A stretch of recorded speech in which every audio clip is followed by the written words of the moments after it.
हम देखते हैं अब बीटा डीके। बीटा डीके एक बहुत ही इंटरेस्टिंग टॉपिक है। तो सबसे पहले हम इसका देखते हैं इंट्रोडक्शन।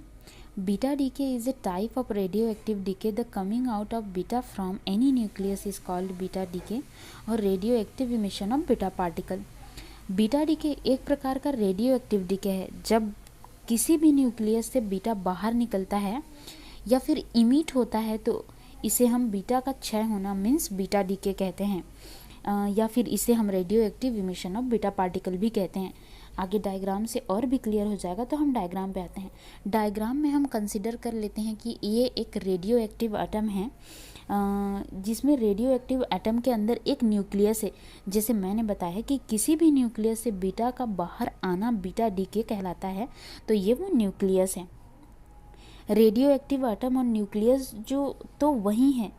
जब न्यूक्लियस के बाहर जो गोला है वो क्या है, वो ऑर्बिट एटम है जिसमें इलेक्ट्रॉन गमन करता है, जिसमें वो ऑर्बिट एटम में इलेक्ट्रॉन जो है वो मूव करती है। तो किसी भी न्यूक्लियस से बीटा का बाहर आना बीटा डीके या radio active emission of beta particle कहते हैं। यहाँ इमिशन से मतलब है इमिट होकर बाहर आना। जैसे किसी भी न्यूक्लियस से इलेक्ट्रॉन बाहर आता है तो इसे हम कहते हैं कि इलेक्ट्रॉन जो है इमिट होकर बाहर आता है। और डीके का मतलब होता है कि किसी भी न्यूक्लियस के अंदर नुकसान होना, क्षय होना। तो मीन्स बीटा डीके कहा जाता है। तो अभी बीटा होता क्या है इसको देख लेते हैं। तो बीटा या तो इलेक्ट्रॉन होता है या तो पॉजिट्रॉन होता है। यहाँ पर इंटरेस्टिंग बात यह है कि किसी भी न्यूक्लियस के अंदर इलेक्ट्रॉन नहीं होता है। तो अब हमें ये कैसे पता लगा? तो ये हमें पता लगा है अनसर्टेनिटी प्रिंसिपल के बेस पर। अनसर्टेनिटी प्रिंसिपल यही कहता है कि किसी भी न्यूक्लियस के अंदर इलेक्ट्रॉन एग्जिस्ट नहीं कर सकता है। अब यहाँ पर इंटरेस्टिंग क्वेश्चन ये है कि जब न्यूक्लियस के अंदर इलेक्ट्रॉन होता ही नहीं है तो बाहर कैसे आता है? जबकि मैं यहाँ पर कह रही हूँ, जबकि ये डेफिनेशन में यह कह रहा है कि बीटा का बाहर आना, किसी भी न्यूक्लियस से बीटा का बाहर आना, दैट मीन्स इलेक्ट्रॉन का बाहर आना बीटा डीके कहलाता है। तो जब न्यूक्लियस के अंदर इलेक्ट्रॉन होता ही नहीं है तो वो आता कहाँ से है? तो चलिए आगे देखते हैं। ये चीज़ आपको इलेक्ट्रॉन कैप्चर में क्लियर हो जाएगा। तो अब हम देखते हैं इलेक्ट्रॉन कैप्चर, इसका definition. When the nucleus attract the electron moving in the orbit close to it, it is called electron capture। तो इलेक्ट्रॉन कैप्चर होता क्या है?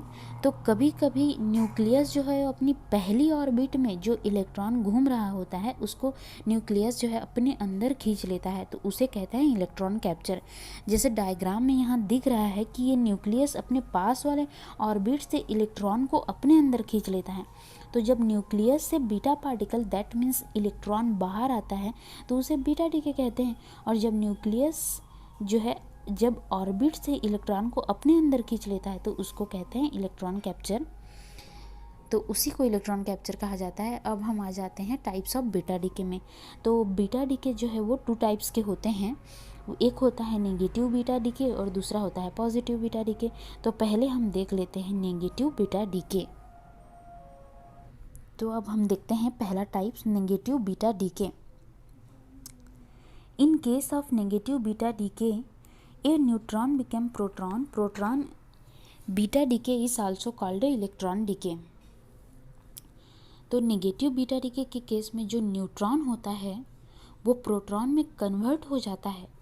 नेगेटिव बीटा डीके को ना हम लोग इलेक्ट्रॉन डीके भी कहते हैं या फिर इलेक्ट्रॉन डीके भी कहा जाता है। तो इसको हम लोग एग्जाम्पल के थ्रू और भी अच्छे से समझते हैं। Example, we consider that X is an atom. तो यहाँ पर जेट एक्स ए, यहाँ पर हम कंसिडर करते हैं कि एक्स एक एटम है जिसका एटॉमिक नंबर जेट है और एटॉमिक मास नंबर क्या है? ए है। When beta is decay from the nucleus then this element change here. यहाँ पर क्या हो जाता है? ये Z X A tends to Z plus 1 Y A. तो यहाँ पर जब न्यूक्लियस में बीटा डीके होता है तो ये एलिमेंट जो है वो चेंज हो जाते हैं और यहाँ पर ये हो जाता है, क्या हो जाता है? वाई एलिमेंट हो जाता है। जैसे यहाँ पर नेगेटिव डीके होता है तो एटॉमिक नंबर में एक ऐड हो जाता है और ये हो जाता है जेड प्लस 1 वाई, क्योंकि एलिमेंट भी चेंज हो जाते हैं ना। बट एटॉमिक मास नंबर में कोई चेंज नहीं होता है, वो एज इट इज़ ही रहता है।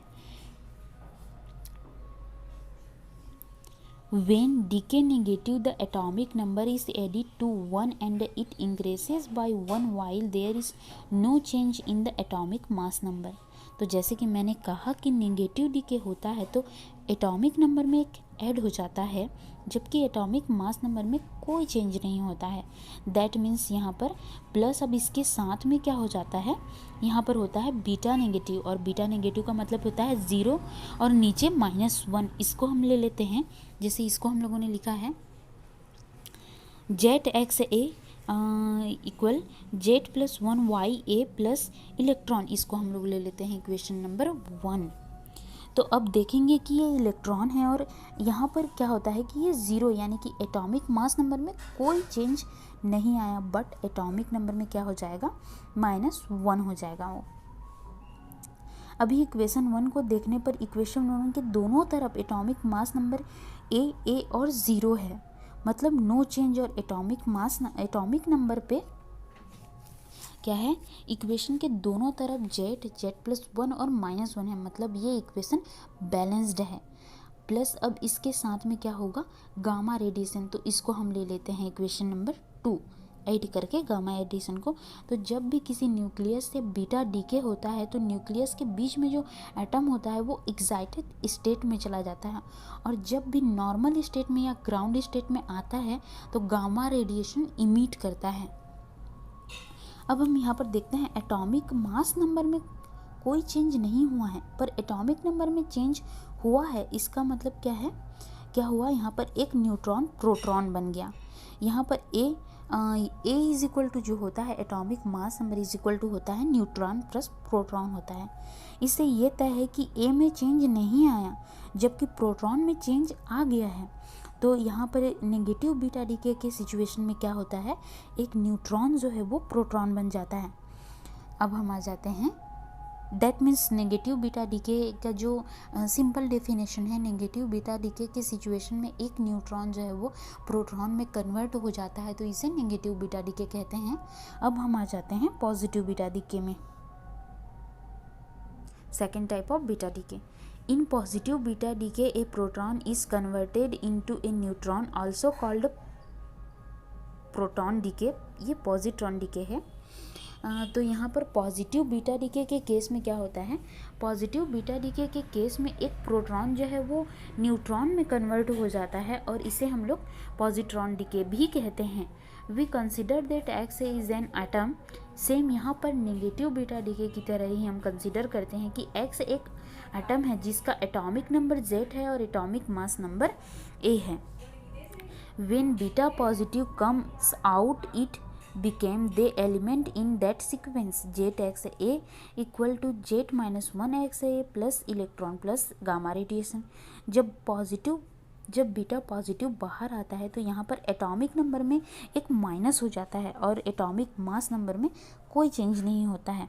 और जब पॉजिटिव बीटा मतलब 0 और इलेक्ट्रॉन में एक ऐड होगा और गामा रेडिएशन इमिट होगा, जैसे कि ठीक वैसे ही जैसे कि नेगेटिव बीटा डीके में हुआ था.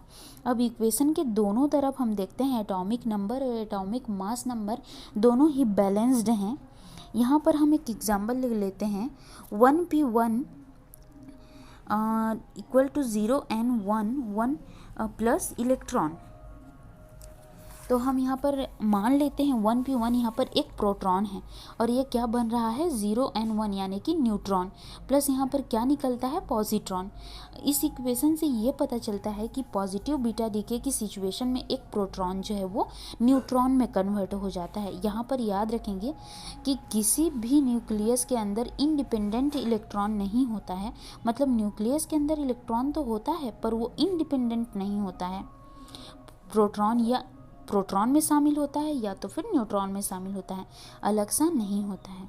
तो दैट मीन्स बीटा डीके जिस न्यूक्लियस के अंदर से, किसी भी न्यूक्लियस के अंदर से बीटा का इमिट होकर बाहर आना बीटा डीके कहलाता है.